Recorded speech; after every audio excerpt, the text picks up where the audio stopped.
¿Por qué la Estatua de la Libertad visitó Iztapalapa en los años 80? Entre mayo y junio de 1985, en un terreno ubicado en Iztapalapa, se encontró una réplica de uno de los monumentos más emblemáticos de Estados Unidos. Iztapalapa es una de las alcaldías más reconocidas de la Ciudad de México. Su historia es larga, pues sus orígenes se remontan a la época prehispánica. Incluso, se dice que Hernán Cortés, para llegar a la gran ciudad de Tenochtitlan, pasó por Iztapalapa, en donde fue recibido por el gobernante Cuitláhuac, quien posteriormente se convertiría en Tlatoani de Tenochtitlan, tras la muerte de su hermano Moctezuma Xocoyotzin o Moctezuma II.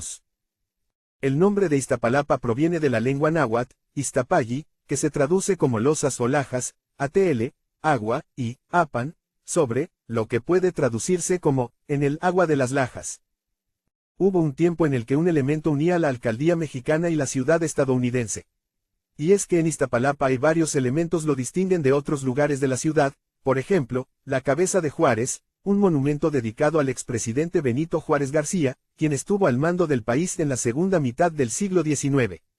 Este monumento fue construido durante el sexenio del presidente Luis Echeverría, en 1972, para conmemorar el centenario de la muerte de Juárez, en 1872. En la construcción de esta obra plástica colaboraron arquitectos, ingenieros, escultores y pintores. Además de servir como monumento, también tiene en su interior un pequeño museo, en el que se encuentran obras de grandes pintores mexicanos como David Alfaro Siqueiros y Diego Rivera. Todas las obras son referentes al Benemérito de las Américas.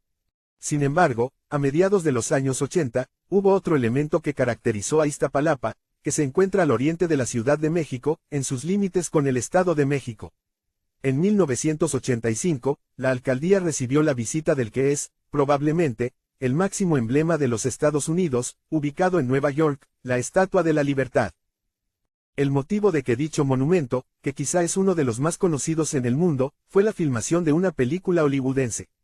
Fue entre mayo y junio de 1985 que se filmó Remo Williams, The Adventure Begins, que era una de las clásicas películas estadounidenses de aventuras increíbles.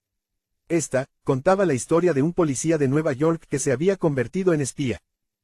La Estatua de la Libertad era una de las piedras angulares de la película, e incluso se utilizó en el póster promocional. Esta reproducción se construyó con intención para la cinta. Posiblemente, era muy costoso filmar en la original, o se tenía que hacer mucho papeleo burocrático, por lo que se prefirió construir una réplica. La trama de la película es que el personaje Remo, contratado por el gobierno de los Estados Unidos para combatir la corrupción y entrenado en artes marciales por un maestro coreano. La estancia de la Estatua de la Libertad en tierras mexicanas duró poco, sin embargo, algunas personas lograron fotografiarla para mantener ese recuerdo. Uno de ellos fue el fotoperiodista argentino Renzo Gostoli, quien acudió a México para realizar algunos trabajos, y en algún momento se enteró de la famosa producción y fue a capturarla con su cámara.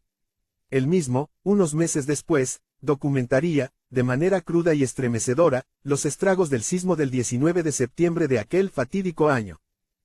Se dice que la Estatua de la Libertad se encontraba muy cerca de la calzada Ignacio Zaragoza, entre lo que es Guelatao y la Cabeza de Juárez.